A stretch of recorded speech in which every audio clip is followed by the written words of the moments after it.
हे धुमाळवाडीकरांचं परमभाग्य आहे की इथली तरुण मंडळी, वृद्ध मंडळी, महिला मंडळी, बालक मंडळी सगळेच्या सगळे अखंड हरिनाम सप्ताहाच्या निमित्ताने अगदी एका परिवारासारखे सगळे एकत्रित येतात आणि सगळ्यांची एकमेकाचा राग द्वेष वैर विसरून दिवाळीसारखा हा सोहळा अतिशय आनंदामध्ये थाटामध्ये साजरा करतात। ही आनंदाची गोष्ट आहे।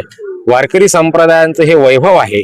धुमाळवाडीच्या घराघरामध्ये वारकरी संप्रदाय ज्ञानोबा तुकोबराय छत्रपती शिवरायांचे विचार पोहोचलेले आहेत आणि या अखंड हरिनाम सप्ताहाच्या निमित्ताने सुद्धा ते पोहोचतील।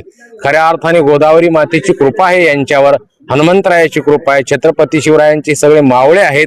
हा आनंदाचा सोहळा आजपासून प्रारंभ झालेला आहे आणि या धुमाळवाडीचं गोकुळ वृंदावन आणि छत्रपती शिवाजी महाराजांचं हे स्वराज्य अतिशय सुंदर आनंदाने हे 7 दिवस म्हणजे आमच्यासाठी एक सुंदर पर्वणी आहे।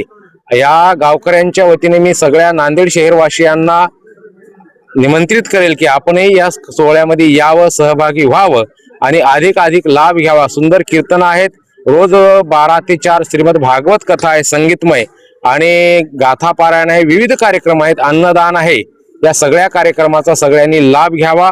आयोजक मंडळीच्या वतीने सगळ्यांना निमंत्रण आहे। आपणही आलात, आपल्यालाही धन्यवाद। रामकृष्ण हरी। अवघे 19 वर्ष झालं आमच्या गावामध्ये अखंड हरिनाम सप्ताह व कीर्तन भागवत कथा यांचं आम्ही गावकऱ्याच्या वतीने आयोजन करतो आणि संत मंतांचा महाराष्ट्र असल्यामुळं सर्व भावी भक्तांना, परिसरातील धुमाळवाडी भावी भक्तांना आम्ही विनंती करतो की आपण या अखंड हरिनाम सप्ताहाचा 7 दिवस सलग सप्ताह चालू असते। सर्वांना आम्ही विनंती करतो की आपण कार्यक्रमाचा लाभ घ्यावा आणि त्यानंतर दररोज या ठिकाणी कीर्तन, भजन, गाथा, पारायण, भागवत कथा आणि सायंकाळी भोजन सलग 7 दिवस आहे। सर्वांनी याचा लाभ घ्यावा अशी विनंती करतो।